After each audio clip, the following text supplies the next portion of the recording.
and claim vindication. I think Comey was the ringleader of this whole, den of thieves. They were plotting against my election. We'll discuss the fallout from the findings and what it means for the Mueller special counsel investigation with Congressman Trey Gowdy, chair of the House Oversight Committee. It's a Fox News Sunday exclusive. Then President Trump with words of praise for Kim Jong-un after the Singapore summit. He speaks and his people sit up at attention. I want my people to do the same. What did both sides give up and what comes next? We'll ask Senator Jack Reed, the top Democrat on the Armed Services Committee. Plus, the president blames Democrats for the separation of families at the border. The Democrats forced that law upon our nation. I hate it. I hate to see separation of parents and children. We'll ask our Sunday panel about chances for a compromise on immigration. And the Washington Capitals take the Stanley Cup down Constitution Avenue in D.C.'s first major sports title in a quarter century. All right now on Fox News Sunday. Hello again and happy Father's Day from Fox News in Washington. President Trump is back from his summit with North Korea's Kim Jong-un and is already taking on his next big challenge.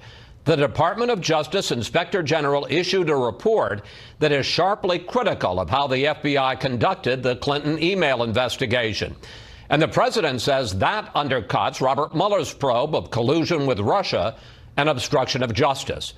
Joining me now from South Carolina, Republican Congressman Trey Gowdy, chair of the House Oversight Committee. Mr. Chairman, before we get to the IG report, I want to discuss how President Trump and his lead lawyer, Rudy Giuliani, are using the IG report. Here's the president linking what the Inspector General found in the Clinton investigation to the Mueller investigation of him. I think that the report yesterday, maybe more importantly than anything, it totally exonerates me. There was no collusion. There was no obstruction. Mr. Chairman, does the IG report exonerate President Trump? Well, it certainly helps him, Chris. I mean, keep in mind, the same people, the same players that were involved in the Clinton probe later moved to the Russia probe. John Brennan, who said he should be in the dustbin of history. Jim Comey, who said impeachment was too good of a remedy. Loretta Lynch, who wanted Hillary Clinton to win. And then we've got Peter Strzok and Lisa Page, the two FBI employees, Chris. And this is what's most important to me. Those two presumed and pronounced Hillary Clinton's innocence before her investigation ended, and they presumed and pronounced Donald Trump's guilt before the investigation even began. So when you have that pervasiveness of bias, yes, it's going to help the person who is complaining about the investigation. On the other hand, Robert Mueller was not part of the Clinton investigation. Peter Strzok was fired by Mueller as soon as he found out about those very biased and damaging texts. And of course, we don't know what Mueller has found in the last year in his investigation. So again, I have to ask, has President Trump been exonerated? I clearly understand your point that there was bias in the FBI, but has he been exonerated on allegations of collusion and obstruction?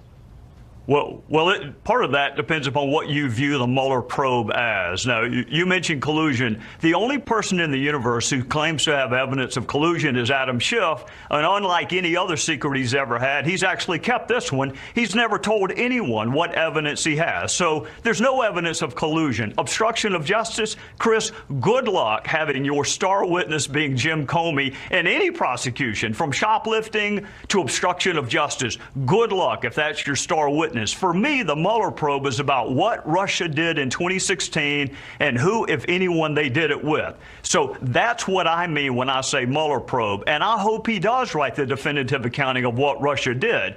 But there's no evidence Donald Trump did it with them, and Jim Comey would be about the sorriest witness that I can imagine a prosecutor could have. I find this very significant because you have not been in the tank for President Trump on all of this. I'm not now. I'm not now. No, I understand that. I'm not saying you are now, but are you saying this morning that Donald Trump is off the hook in the Mueller investigation? Well, I don't know what Mueller has. I do know this, that bias is so pervasive, and everyone who's ever stood in front of a jury and had to explain it away will tell you it is the most miserable feeling in the world, and I have never seen this level of bias. So you have Peter Strzok, who can't think of a single American who can vote for Donald Trump, and you got Peter Strzok who says, we'll stop it. The campaign and the presidency will stop the campaign, and then if that doesn't work, the day after the election, he's talking about impeachment. So how would you like that to be your lead investigator? 2 weeks after you're assigned to look into what a foreign country did to us, the only thing he can think to talk about is an insurance policy to keep Donald Trump from winning, and then he says, we'll stop it. I assume the we is the FBI, so how would you like, if you're Bob Mueller, to present that case to a jury? You are co-chairing a hearing on Tuesday where the Inspector General, Michael Horowitz, who issued this damaging report, will appear. What are the main questions you want to ask him? Well, there are a bunch. It's a 500-page report, and the good news, Chris, is Michael Horowitz proved what we wanted the FBI and the DOJ to do, which is that you can have an investigation that is fact-centric and fair and even-handed. There are a lot of questions I have for him. Number one, the Hillary Clinton failure to prosecute was predicated upon two things. Number one, that her emails were not exposed to foreign actors. There's some evidence that that's not true. Number two, that there was no evidence of intent. Well, of course, there's no evidence of intent. You didn't bother to ask her. You went into the interview knowing that she was not going to be charged. So I think some members will ask about that. A lot of members are going to ask about the bias. The same team that exonerated her implicated him before the investigation began. And I suspect some members will ask about the coziness between the FBI and the media. While the FBI is very critical, as you pointed out, and we're going to get into it in more detail about actions taken by Comey and Strzok and others, here is his overall judgment on the final conclusion of the Clinton investigation. I want to put this up on the screen. This is from the IG. We found no evidence that the conclusions by the prosecutors were affected by bias or other improper considerations. Rather, we determined that they were based on the prosecutor's assessment of the facts, the law, and past department practice. And here is current FBI Director Christopher Wray. This report did not find any evidence of political bias or improper considerations actually impacting the investigation under review. So when they say the final judgments, yes, there may have been bias, but that didn't affect the final judgments, are the Inspector General, Michael Horowitz, and Christopher Wray, the current FBI director, are they wrong? Well, I'll say this. Why did Loretta Lynch ask it to be called a matter and not an investigation? Why was Cheryl Mills in the room when the target was being interviewed? Why did you write an exoneration memo 6 weeks before she was interviewed? Why did you start planning your press conference 2 months before the investigation was over? Here's where I depart from Chris Wray. I don't think it's my job to prove the bias impacted the investigation. I think it's his job to prove that it did not. Here's what I know. They exonerated her before the interview. They said she did nothing wrong before they even bothered to talk to her, and this same group said Donald Trump should not be the president and or should be impeached before the investigation even began. If that is not textbook bias, which is the prejudging of an outcome, I mean, that's what bias is. We are prejudging the outcome. We're prejudging her innocence before we talk to her. We're prejudging his guilt before we even begin to look into the fact pattern. That's bias, and yes, it impacted the outcome. The most important element is intent. That's what they all told us. She did not have the intent to commit a crime. The best way to figure that out is to talk to her. But they went into the interview, Chris, saying the only thing she'll be charged with is maybe lying to us. If you're Donald Trump or if you're any other defendant in the country, how would you like that deal? We're not going to charge you with anything as long as you tell us the truth. That is blanket immunity, and everyone in the country would like that as they go into an interview with the FBI. Now, a couple of top Republican leaders, House Majority Leader McCarthy, Senate Majority Leader McConnell, are saying, given all of this and given the fact that the Mueller investigation has gone on for more than a year, It's time to wrap it up. It clearly is putting a cloud over the president. Do you agree with that? I think it's putting more than just a cloud over the president. I think it's putting a cloud over the entire country. This is a unique case, Chris. It is a counterintelligence investigation that's become public. Most of them do not. It's a criminal investigation that has political overtones. Most of them do not. Combine the two. It is a public counterintelligence investigation with political overtones. This is not your traditional investigation. So I would encourage Bob Mueller, keep doing exactly what Rod Rosenstein hired you to do. Bob Mueller did not volunteer. We're here because Rod Rosenstein decided we needed special counsel. Do the very best you can with the evidence and the witnesses you have, but understand that this is being used by political enemies to hurt Donald Trump. Adam Schiff wants to be the chairperson of the House Intelligence Committee. Nancy Pelosi wants to be the Speaker of the House. They want Bob Mueller to do what Peter Strzok and Hillary Clinton could not do, which is beat Donald Trump. So just be aware that you're being used would be my advice to Bob Mueller. I've got about 3 minutes left. I want to get. I'm going to ask you for quick answers. Should, based on what you knew before and what you know now from the IG's report, should Hillary Clinton have been charged with a crime? I need to interview her effectively. I need to ask her those questions on intent. We know she lied. We know she concealed evidence. We know they destroyed evidence. Those are all circumstantial markers of intent. So I would need to interview her without going into it, knowing I was going to clear her like the FBI did. Should Comey and Peter Strzok be called to testify before Congress? Yes. On what issues? Well, Peter Strzok, you name it, the highest level of bias I've ever witnessed in any law enforcement officer. And Comey, in the words of my grandmama, has some explaining to do. He's having a hard time getting his stories to match up. Horowitz was very critical of him, and deservedly so. Finally, where are House Republicans in your demand, your call for the Department of Justice to share more documents, especially on this question of the use by the FBI of a confidential informant to penetrate the Trump campaign? And also, do you believe, as some of your colleagues have suggested, that Deputy Attorney General Rosenstein threatened the House and threatened staffers for demanding those documents? Well, I wasn't in the room for that January meeting. I've been in the room with some other meetings where tensions ran really high. We had a meeting Friday night under the heading of Minor Miracles. You had members of the House working on a Friday night. Paul Ryan led this meeting. You had Devin Nunes, Bob Goodlatte, myself, and everyone you can think of from the FBI and the DOJ. And we went item by item on both of those outstanding subpoenas. We either have compliance, we have partial compliance, or we have non-compliance. And Paul made it very clear there's going to be action on the floor of the House this week if the FBI and DOJ do not comply with our subpoena request. So Rod Rosenstein, Chris Wray, you were in the meeting. You understood him just as clearly as I did. We're going to get compliance, or the House of Representatives is going to use its full arsenal of constitutional weapons to gain compliance. This is too important. It was too important before the IG report. The IG report has even heightened the need for us to understand what happened in 2016. So the new guys can either be part of the cleanup crew or they can be part of the cover-up crew, and I would encourage them to be part of the cleanup crew. And very briefly, sir, the areas where you see non-compliance and you might see action on the floor this week, that's on what area? It would be FISA abuse. It would be a little bit on the Strzok page text. We're a little miffed that we read that most damning text the same time you did when we've been asking for it for a long time.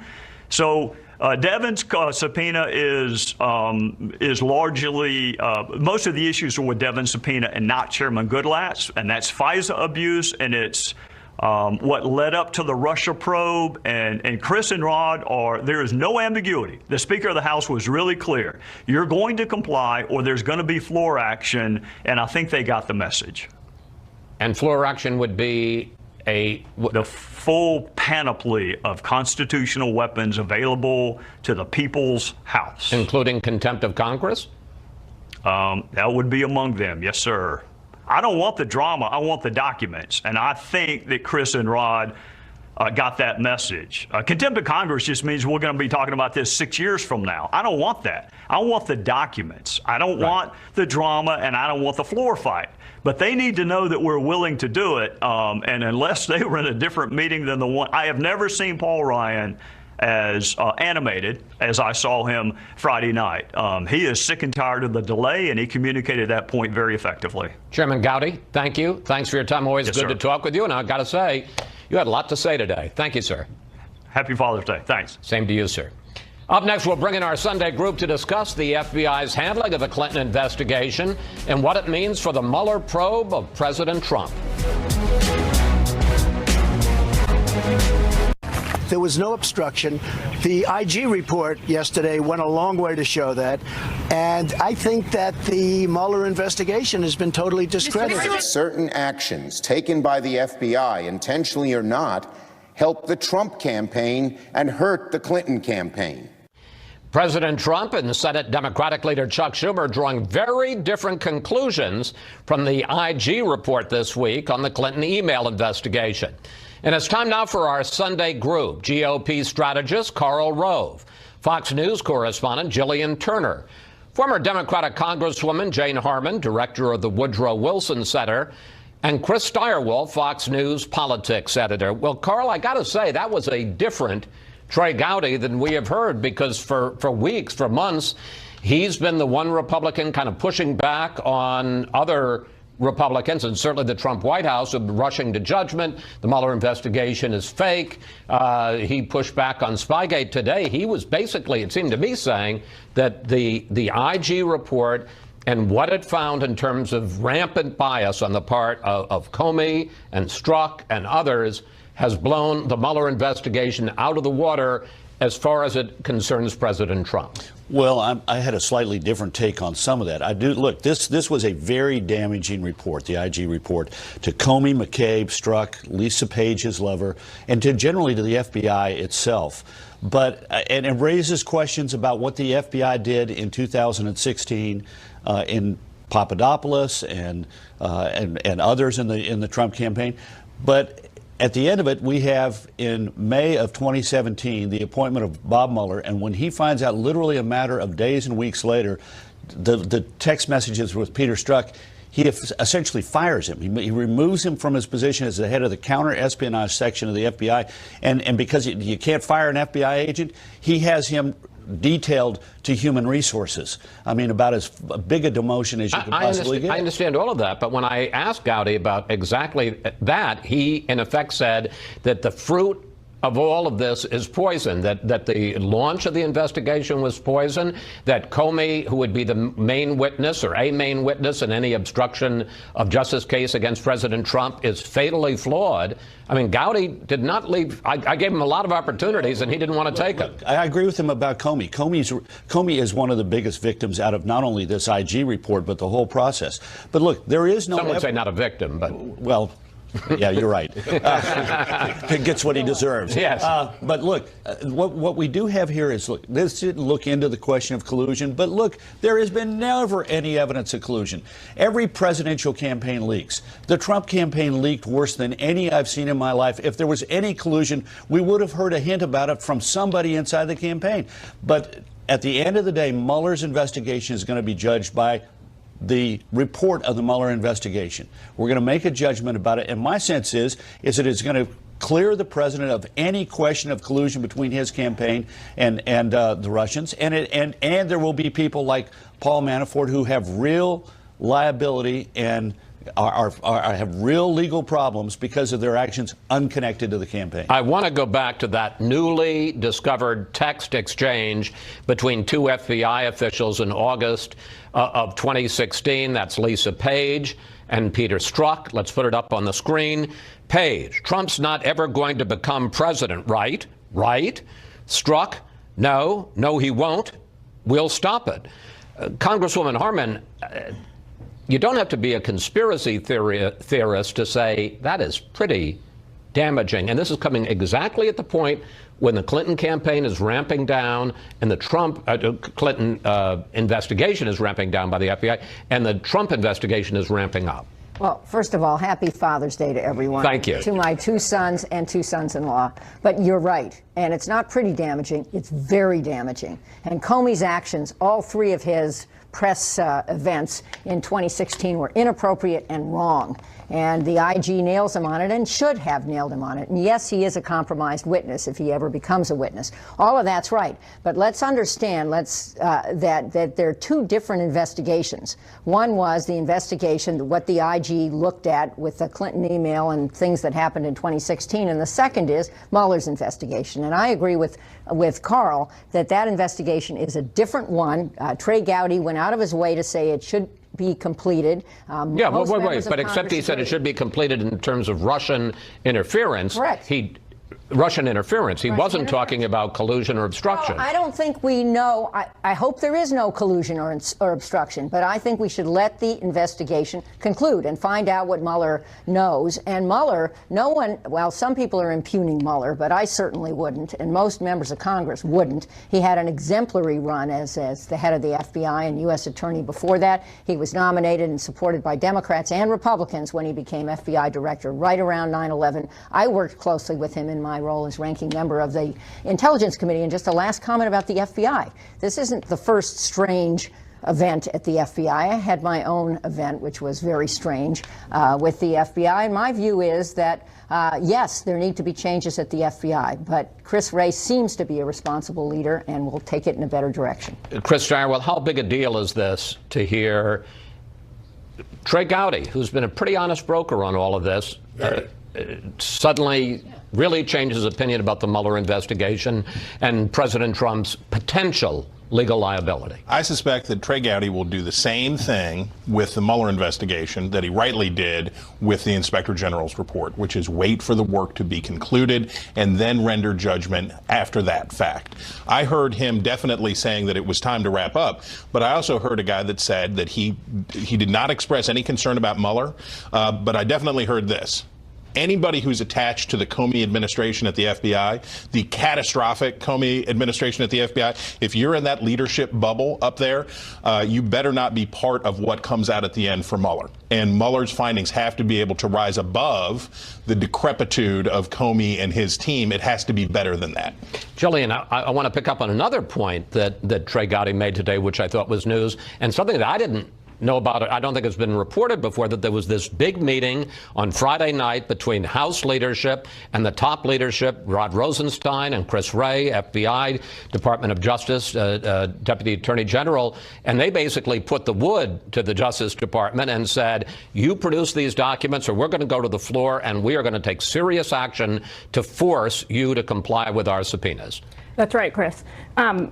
A quick word, if I may, on the Strzok page text. I've been scouring the intelligence community all week on this story, and over what I hear from operatives and analysts is that those few text messages that you highlighted for viewers have been more damaging than anything that's transpired so far in the Mueller investigation, and are probably going to be more damaging than anything that could come out in the future. And it's something that I think is really causing a lot of causing people to pause and reflect upon their service in the intelligence community.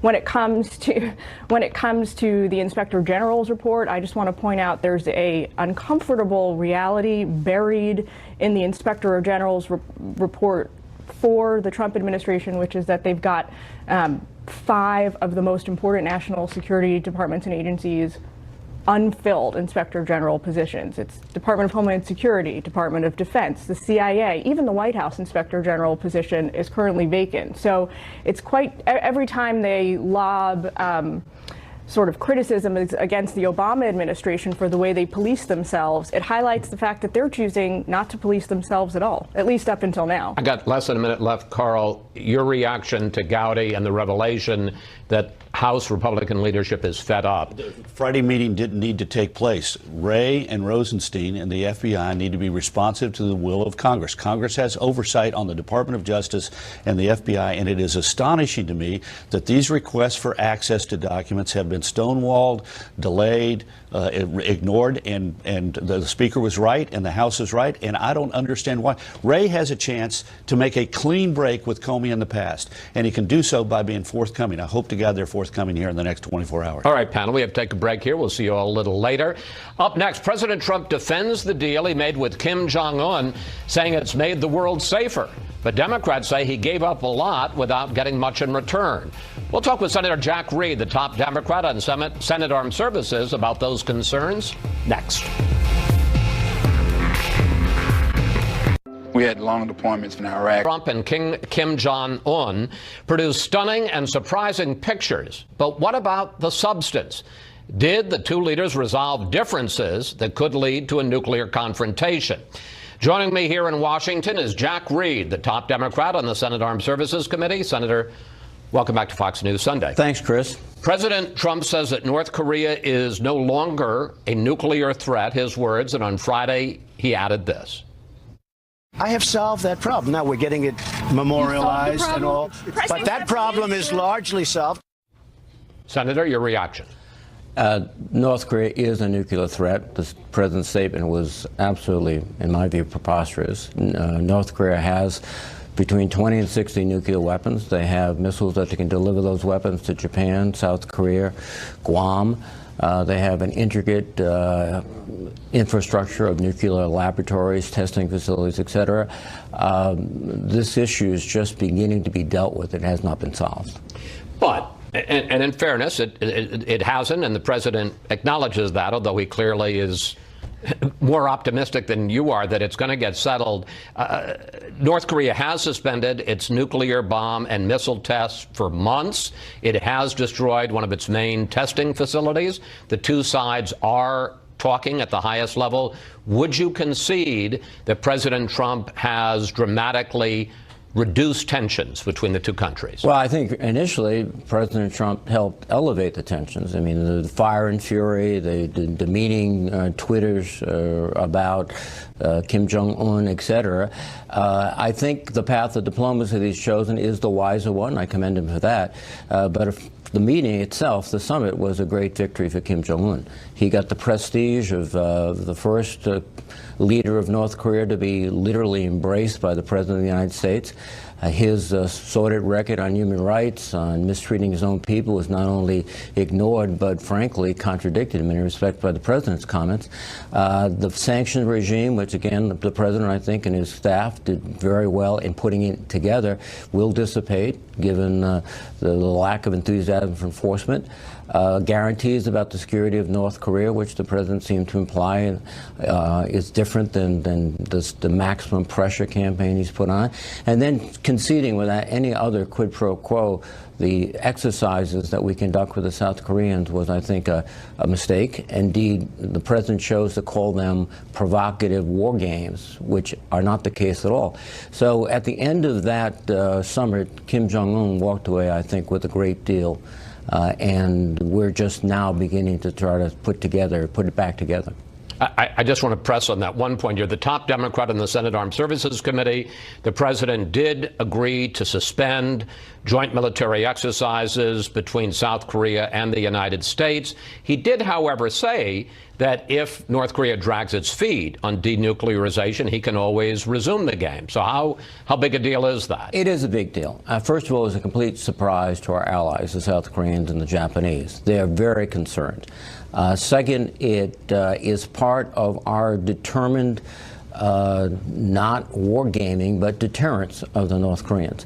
And if this goes for a long period of time, operationally, we'll lose the skills that we need to collaborate with our colleagues in the region. And I think also it was interesting that the Chinese were among the first to report the cessation of these exercises, and I think they're going to take a great deal of comfort from that. So, let me switch subjects on you. President Trump announced Friday that he is imposing, now finally not threatening, but imposing stiff new tariffs on China effective July 6th. Here he is.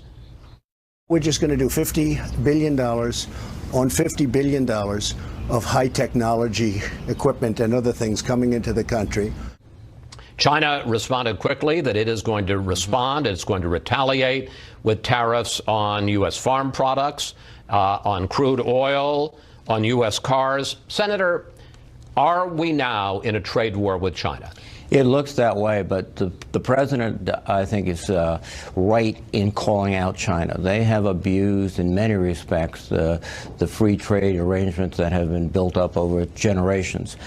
They don't allow American companies to compete in China or international companies as they are allowed to in other countries. They have, I think, used the trade system to their advantage. So the president, I think, is right in taking action. The question is, are these actions coordinated? I don't think so. I mean, before I left for the Singapore summit, he had a very, very difficult meeting with the G7. So he's not going into this trade battle with China with a unified effort by the Western powers.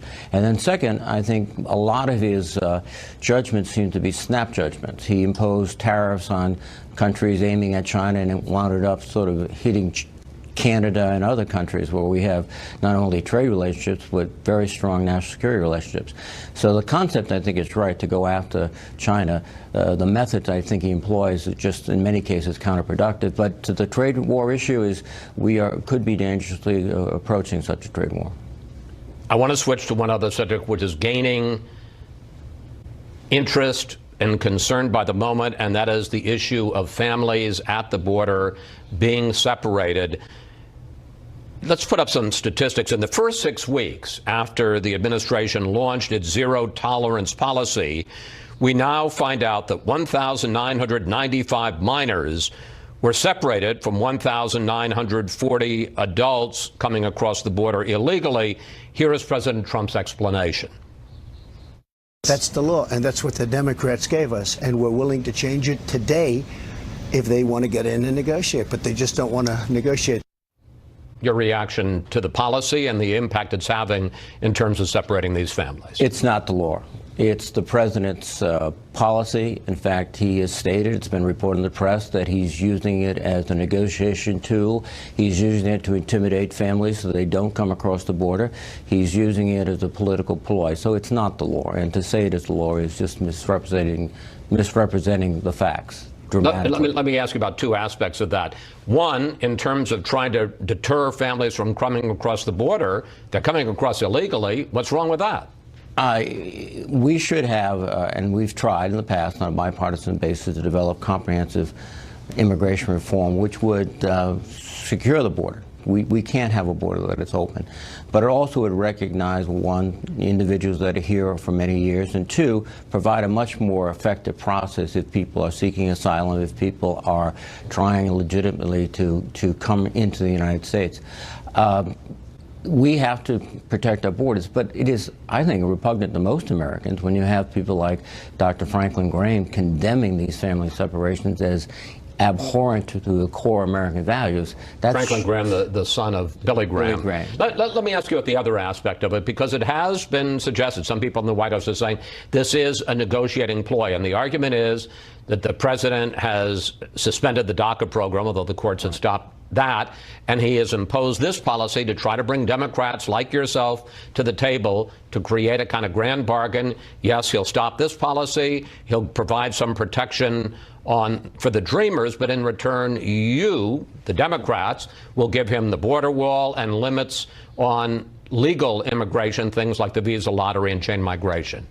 I don't think Americans would like to see children 2 years old, 4 years old, torn away from their parents as a negotiating ploy in Washington, D.C. I think that's the American view of this. There are other ways to negotiate between Republicans and Democrats. Using children, young children, as political foils is abhorrent. But are you saying that you will not agree to a deal that has this as an element in it? I am just saying that this is repugnant to most Americans. And when you have leaders of the community leaders like Dr. Graham speaking out, that sends a strong, strong signal. There are ways we can negotiate. We had a few months ago, we thought a deal with the president with respect to some enhancement of border security, including stretches of the wall. In return, the DACA, the dreamers, would be allowed to stay. At the last moment, that blew up. That was a fear. comprehensive, bargained negotiation, and he just sort of walked away from it. But to use children in this way, to me, is something that, frankly, that's not what we're about in this country. Senator Reid, thank you. Thanks for coming in. Always good to talk with you, sir. Coming up, our Sunday group returns to discuss the showdown over immigration. Will the parties resolve their differences on separating families and the Dreamers and border enforcement? Rocket shot up in the air for 7 months. You haven't had any research. They just blew up their test site. This is the weakest statement I have ever seen come out of any engagement with North Korea. The top Democrat on the Senate Foreign Relations Committee, Bob Menendez, questioning President Trump's positive assessment of the nuclear deal he struck with North Korea's Kim Jong-un. And we're back now with the panel. Congresswoman Harman, how do you assess the Singapore summit? What are the pluses for the U.S.? What are the minuses? Well, it was a made-for-TV moment, and let's understand that there were two big images. One was at the G7 when Trump's sitting like this, glaring at Angela Merkel, and the second one in the exact same time frame was shaking hands with Kim Jong-un and slightly later saluting in return to his salute a North Korean general. How do I assess it? I think it's a short-term propaganda win for Kim. He got almost everything he wants. Jack Reed just said that, Senator Jack Reed, on your program.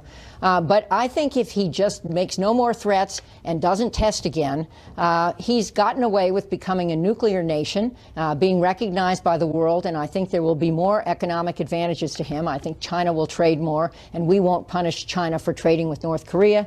And I think that, yay him. Just one other comment.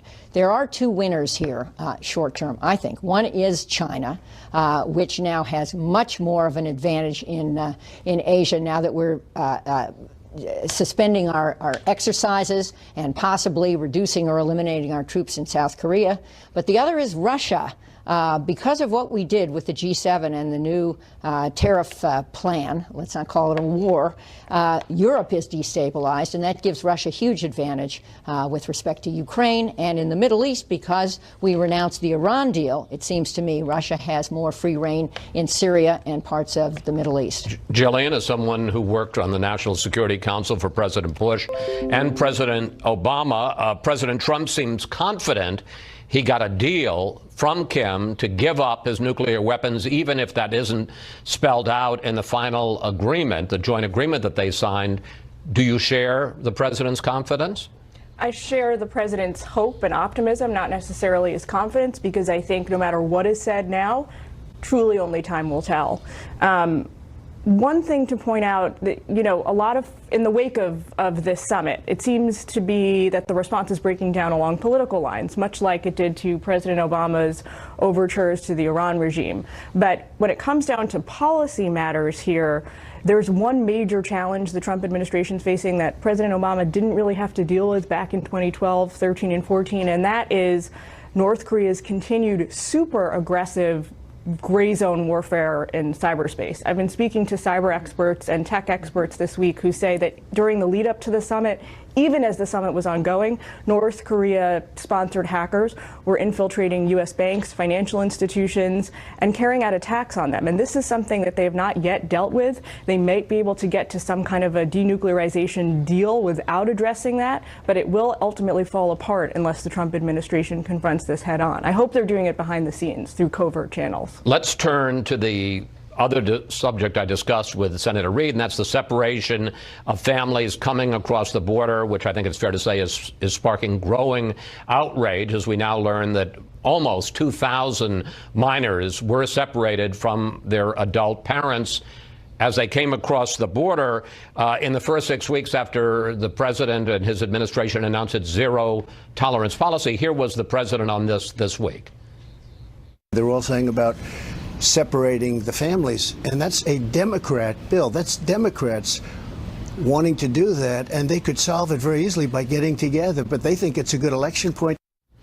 Carl, what do you think of this separation of families, zero tolerance, and what's come from it? What do you think of it as policy, and what do you think of it as it apparently is being used by the Trump administration as leverage to get the Democrats to negotiate a bigger deal on immigration? Well, let's take the politics of it first and then go back to the policy. If you take a look, there's a new Harvard-Harris poll that says give the Dreamers they can remain here and have a path to citizenship, in return for which there is increased, you use merit rather than family connections, you eliminate the diversity lottery, and you provide funding for the border wall. And in that poll, that deal gets better than 2 to 1. So at the end of this, in favor of it. And so at the end of this, the president's position, I'll give you the Dreamers and a path to citizenship in return for these 3 things, has the support of the American people. So the administration's on firm ground. The president's not on his firm ground when it comes to his description of the detention of minors and separation of families. This is being driven by decision by the Justice Department for 0 tolerance. That is to say, anybody who comes across the border is now going to be charged. It used to be the policy that if you came across the border, if you were a Mexican, you were immediately removed out of the country. Now, apparently, they're going to charge the Mexicans with an immigration violation. That makes it impossible for them to enter the country legally in the future to work or become a U.S. citizen. So the administration has taken the 0 tolerance policy, and rather than taking, OTMs, we would hold them and move them out of the country within 30 or 35 days. Now you have to hold these people until the whole process of charging them, litigating in a court, finding them guilty or not, and then processing them out of the country takes place. And we only have 2 facilities in which you can put families intact. A small one in Artesia, New Mexico, and another one in Dilley, Texas. We used to have a big facility in Taylor, Texas, but the courts made us, in essence, restricted, and then Obama closed it down. So where are we on the idea that somehow this policy, which is sparking a lot of growing outrage, is going to be an effective tool for the Trump administration to use to bring Democrats to the negotiating table? Look, my hope is I know the president said it's a negotiating technique. I hope the Democrats will not get stuck on trying to win that argument with the president. They're not going to convince him that this was the wrong thing to do. They ought to find a way to resolve the situation, which is provide an opportunity for the Dreamers to and this is also incumbent upon the Republicans in the House. The Dreamers get a path to citizenship and get to remain here, and there are other changes on the other side, including money for the border wall. Look, we have a wall along, I think, 600 miles of the border. It needs to be replaced and upgraded. That's primarily what the president's talking about. He has given up on the notion of building a wall at the top of the canyon in Santa Elena Canyon in Texas, where the U.S. border is 1,500 feet in the air. He's finally given up on that notion. So he's talking about a limited wall, maybe a couple of dozen miles more than we now have, but upgrading it to make it modern and repairing it. Chris, let me bring you into this, because it strikes me that the president is in a kind of politically risky position here. One, to the degree that he keeps the separation going, and I'll ask you, does he get blamed for this, or do Democrats get blamed? And if he were to get a deal, which would include what Carl says, the amnesty or citizenship for the Dreamers, and a lot of hardline conservatives are going to call that amnesty. That has some downside for him, too. So he is in a box, and he's in a box with his own base, and he's in a box because Republicans can't agree on anything. Their real problem here is they can't come to terms amongst themselves about what does acceptable immigration legislation look like. Paul Ryan, they just totally faced Paul Ryan. Paul Ryan did a deal. He avoided a discharge petition that would have been basically rebellion among the members of the House. You know how rare that would be. Yeah.